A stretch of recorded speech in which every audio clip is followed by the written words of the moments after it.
बिस्मिल्लाहिर्रहमानिर्रहीम। आज का टॉपिक है what is gene. Gene is basically DNA में न्यूक्लियोटाइड का ऐसा सीक्वेंस होता है जो हमें ये बताता है कि कौन सी ये प्रोटीन बनाएगा। एक स्पेसिफिक प्रोटीन बनाने के लिए एक स्पेसिफिक पार्ट ऑफ डीएनए उसे जीन कहते हैं। सबसे पहले हम इसकी हिस्ट्री देखेंगे कि किस तरह डिस्कवर हुआ। दो साइंटिस्ट थे, आर्चिबाल्ड जॉर्ज और विलियम बैटसन। इन्होंने 1902 में फर्स्ट टाइम ये नोट किया कि कुछ ऐसी बीमारियां हैं जो सिर्फ कुछ फैमिलीज के अंदर पाई जाती है। उनके पेरेंट्स को थी, फिर उनके ऑफस्प्रिंग को थी, फिर उनके ऑफस्प्रिंग को थी।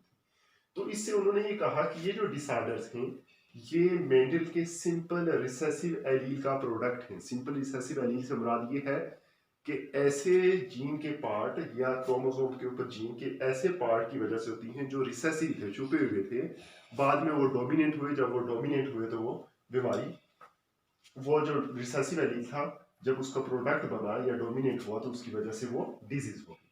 तो उससे ये चीज भी पता चली कि ये जो डिजीज है वो हेरिडिटी इंफॉर्मेशन, डीएनए के अंदर कुछ ऐसी चेंज आ रही है जिसकी वजह से वो बीमारियां हो रही हैं। उसमें एक अल्केप्टोन्यूरिया थी। अल्केप्टोन्यूरिया एक ऐसी बीमारी है जिसमें ब्लैक कलर यूरिन फॉर्मेशन होती है। उसकी रीजन क्या है? उसकी रीजन ये है कि एक सब्सटेंस है होमोजेनेस्टिक एसिड, ये यूरिन के साथ प्रोड्यूस होता है। जब ये ऑक्सीडाइज होगा एयर में तो फिर यूरिन को ब्लैक कलर का कर देगा। तो होमोजेनेस्टिक एसिड, यूरिन में होमोजेनेस्टिक एसिड की मौजूदगी की वजह से ब्लैक कलर यूरिन बनेगा, उसे कहते हैं अल्केप्टोन्यूरिया। उसकी रीजन क्या है?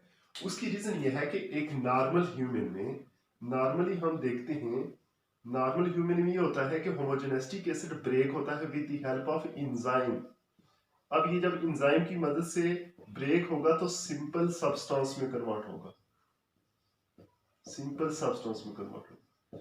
नॉर्मल ह्यूमन में होमोजेनेस्टिक एसिड एंजाइम की मदद से ब्रेक होकर सिंपल सब्सटेंस में कन्वर्ट हो जाता है, जिसकी वजह से ब्लैक कलर यूरिन फॉर्मेशन नहीं होती।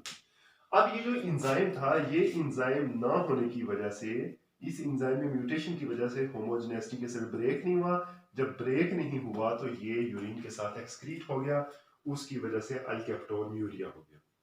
तो इसको फर्दर स्टडी करने के लिए बाद में ये पता चला कि इस तरह की और भी बेशुमार डिसऑर्डर्स हैं जो किसी एंजाइम की डेफिशिएंसी की वजह से होते हैं।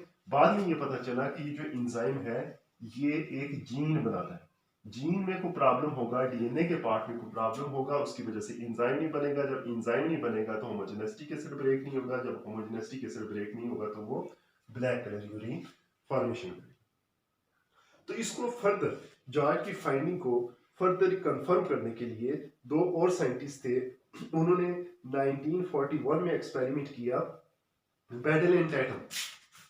1941 में नेक्स्ट साइंटिस्ट थे बैडल एंड टैटम। इन्होंने एक्सपेरिमेंट किया न्यूरोस्पोरा पर। एक फंगस है जो स्पोर प्रोड्यूस करती है। इसके जो स्पोर थे उनको उन्होंने एक्सरे डाली।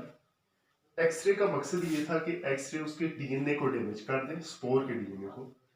उसकी वजह से इसने कुछ खास किस्म के कंपाउंड बनाने थे जो फंगस की ग्रोथ के लिए, स्पोर के लिए जरूरी थे।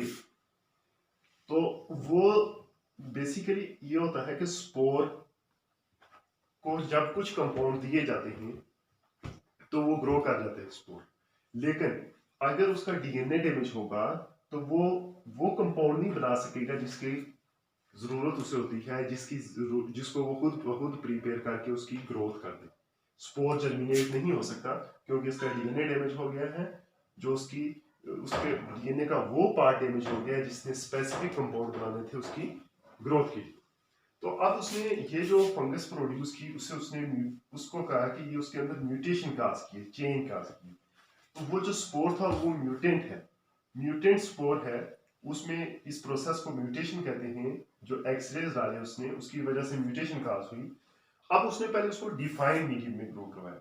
डिफाइंड मीडियम होता है जिसमें तमाम न्यूट्रिएंट हो। एक टेस्ट ट्यूब है, उसके अंदर इसने स्पोर डाल दिया और इसने तमाम न्यूट्रिएंट जो उसकी ग्रोथ के लिए जरूरी थे, अमीनो एसिड, विटामिन, वो सारे डाल दिए। देखा कि इसकी ग्रोथ होगी। अब उसने उसको मिनिमल मीडियम में ग्रो करवाना चाहा। मिनिमल मीडियम वो है जिसमें sugar, ammonia, salt, vitamin, water, ये चीजें ऐड होती हैं। अमीनो एसिड ऐड नहीं है। अमीनो एसिड ये खुद ब खुद ये स्पोर प्रोड्यूस करेगा और ग्रो कर जाएगा। लेकिन देखा कि ये जो म्यूटेंट स्पोर लिए उसने, जिसको एक्सरे से उसने डैमेज किया था, वो ग्रो नहीं हो सका। वो ग्रो क्यों नहीं हो सका? उसकी रीजन ये थी कि वो स्पेसिफिक कंपाउंड जो उसकी ग्रोथ के लिए जरूरी थे, उसको बनाने वाला डीएनए का जो पोर्शन था वो डैमेज हो गया था, लिहाजा वो ग्रो ना हो। तो मिनिमल मीडियम में जब ग्रो नहीं हुए तो उसने कुछ टेस्ट ट्यूब्स ली। टेस्ट ट्यूब लेने के बाद इसमें मिनिमल मीडियम प्रिपेयर किया। मिनिमल मीडियम प्रिपेयर करने के बाद उसने तमाम चीजें जो उसकी ग्रोथ के लिए जरूरी थी, न्यूट्रिएंट, वो डाल दिए। हर एक ट्यूब के अंदर सिर्फ एक अमाइनो एसिड शॉर्ट करता हूं। सपोज पहली टेस्ट ट्यूब में उसने पैरिडॉक्सिन नहीं डाली। अब होगा ये कि जब ये स्पोर जर्मिनेट करना चाहेगा तो पायरिडॉक्सिन नहीं होगी उसके अंदर, तो पायरिडॉक्सिन खुद ब खुद प्रोड्यूस करेगा ये और जर्मिनेट कर देगा। दूसरे में कोलिन नहीं उसने ऐड की, तो ये खुद ब खुद कोलिन बना के जर्मिनेट कर देगा। तीसरे में इनियोस्टोल नहीं डाली, वो खुद ब खुद ये स्पोर सिंथेसाइज करके जर्मिनेट हो जाएगा। न्यूक्लिक एसिड नहीं डाली, वो बना के तो जर्मिनेट होगा। लेकिन जिसमें आर्जिनिन नहीं डाली थी वो जर्मिनेट नहीं हुआ। उसकी रीजन क्या थी? उसकी रीजन ये थी कि इसका जो डीएनए था, उसका वो पार्ट जिसने आर्जिनिन बनाना था, आर्जिनिन बनाने वाला पार्ट था जो, वो डैमेज हो गया था एक्सरेज की वजह से। तो इस तरह इस एक्सपेरिमेंट से उसने ये देखा कि डीएनए का कौन सा पार्ट, कौन सा कंपाउंड बनाने वाला जो पार्ट है वो डिस्ट्रॉय हो गया है।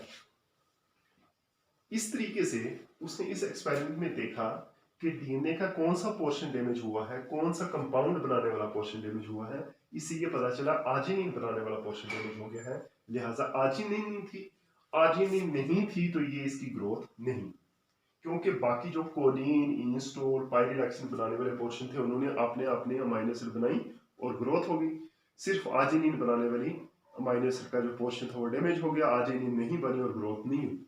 अब उन्होंने इसमें ये किया कि आर्जिनिन डाल दी। जब उन्होंने आर्जिनिन डाली तो उसकी ग्रोथ होना शुरू हो गई। इसका मतलब ये था कि बेसिक जो डीएनए का पार्ट डैमेज हुआ है वो आर्जिनिन वाला हुआ है।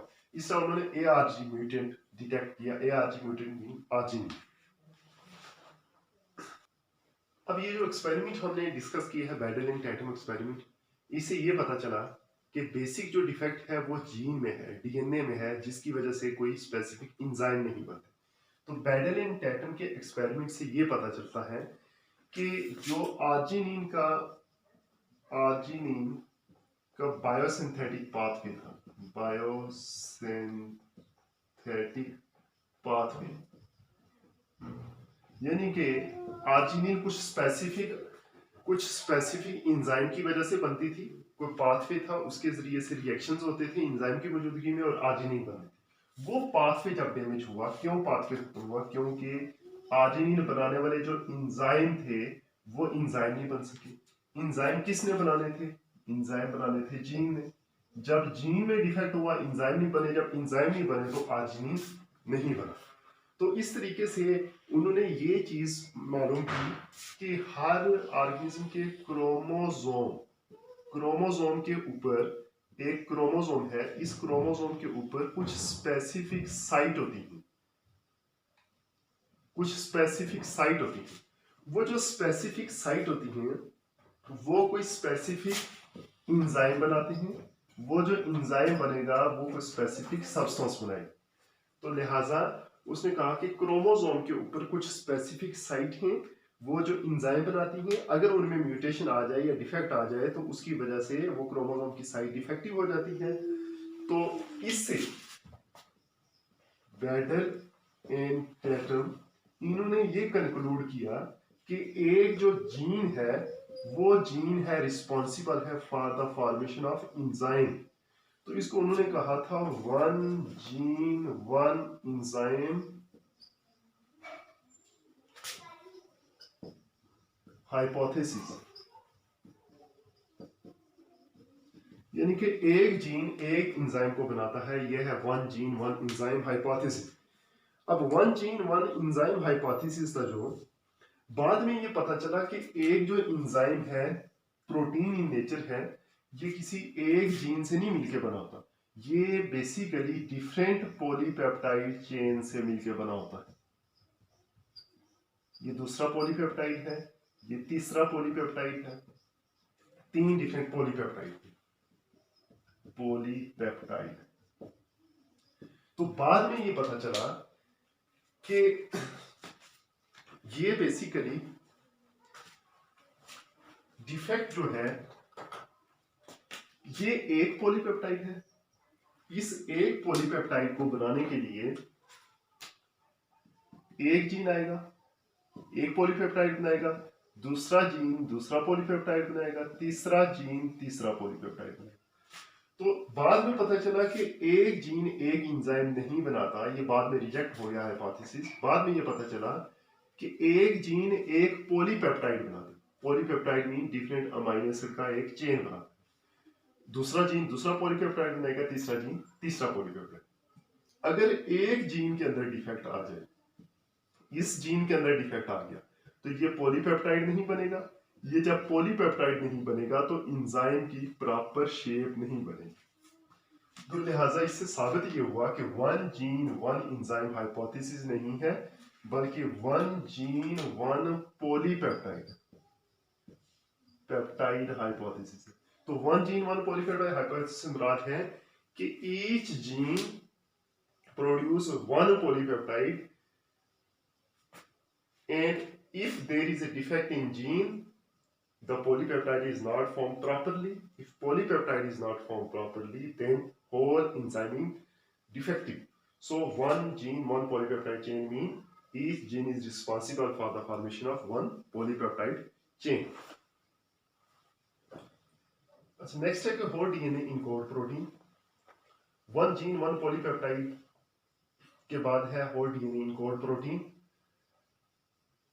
प्राइमरी स्ट्रक्चर ऑफ प्रोटीन में हमने पढ़ा था कि एफ सेंगर ने ये बताया कि हर जो प्रोटीन है उसके अंदर जो अमाइनो एसिड हैं उसका प्रॉपर सीक्वेंस होता है। वो जो सीक्वेंस है वो अगर डिस्टर्ब हो जाए तो प्रोटीन सही तरीके से नहीं बनती। उसने ये बताया था इंसुलिन का सीक्वेंस, पहले बताया था कि इंसुलिन के अंदर अमाइनो एसिड का क्या सीक्वेंस है। तो उसके बाद 1956 में इंग्राम ने सिकल सेल एनीमिया की स्टडी की। उसने ये बताया कि सिकल सेल एनीमिया में रेड ब्लड सेल के अंदर जो हीमोग्लोबिन है, हीमोग्लोबिन डिफेक्टिव बनती है। हीमोग्लोबिन का जो बीटा चेन है उसमें ग्लूटामिक एसिड की जगह वेलाइन आ जाता है। जब ग्लूटामिक एसिड एक अमाइनो एसिड था उसकी जगह वेलाइन आ जाएगा तो फिर सही तरीके से हीमोग्लोबिन नहीं बनेगी। जब डिफेक्टिव हीमोग्लोबिन बनेगी तो सेल डिस्क शेप से सिकल शेप हो जाएगी। तो बेसिक जो डिफेक्ट है वो डीएनए के न्यूक्लियोटाइड्स में है। डीएनए का अगर न्यूक्लियोटाइड ठीक नहीं होगा तो अमाइनो एसिड ठीक नहीं सीक्वेंस होंगे। जब अमाइनो एसिड नहीं होंगे तो प्रोटीन ठीक नहीं होगी। जब प्रोटीन ठीक नहीं है तो वो अपना प्रॉपर फंक्शन परफॉर्म नहीं करेगी, आइदर वो एंजाइम हो या हार्मोन हो या कोई भी चीज हो। तो ये जो उन्होंने सीक्वेंस फाइंड किए कि हर प्रोटीन के अंदर अमाइनो एसिड का प्रॉपर सीक्वेंस है, तो बाद में पता चला कि ये जो सीक्वेंस है अमाइनो एसिड का, अमाइनो एसिड सीक्वेंस है, जो सीक्वेंस ऑफ अमाइनो एसिड है, ये बेसिकली सीक्वेंस ऑफ न्यूक्लियोटाइड की वजह से होता है। कि एक डीएनए के अंदर जो न्यूक्लियोटाइड का सीक्वेंस है वो हमें ये चीज बताता है कि सीक्वेंस ऑफ अमाइनो एसिड क्या है। तो लिहाजा डीएनए का वो पार्ट या वो तमाम सीक्वेंसेस जो ये डिटरमिन करते हैं कि अमाइनो एसिड के कौन कौन से सीक्वेंस होंगे एक प्रोटीन के अंदर। एक प्रोटीन के अंदर डिफरेंट अमाइनो एसिड होंगी, वो जितने भी अमाइनो एसिड हैं इन अमाइनो एसिड के सीक्वेंस को डिटरमिन करने के लिए डीएनए का जो पार्ट होगा उसे जीन कहते हैं। तो ये जीन की प्रॉपर डेफिनेशन है कि sequence of nucleotide that determine the sequence of amino acid in protein is known as gene. तो ये जितना भी टॉपिक हमने पढ़ा है आज, इसमें one gene one polypeptide hypothesis ये स्मार्ट सिलेबस में इंक्लूड है। लेकिन one gene one polypeptide hypothesis को समझने के लिए बैडल एंड टैटम का एक्सपेरिमेंट समझना जरूरी था, इसलिए वो एक्सप्लेन किया गया है। लेकिन तैयारी के लिए सिर्फ one gene one polypeptide hypothesis enough है, और उसके बाद उसका कंक्लूजन निकाल के ये डेफिनेशन दी है जीन की। तो जीन की डेफिनेशन याद करनी है, वन जीन वन पॉलीपेप्टाइड, और जो ये बैडल एंड टैटम एक्सपेरिमेंट है इसको पढ़ के इसकी डायग्राम से एक बार इसको समझना है। अल्लाह।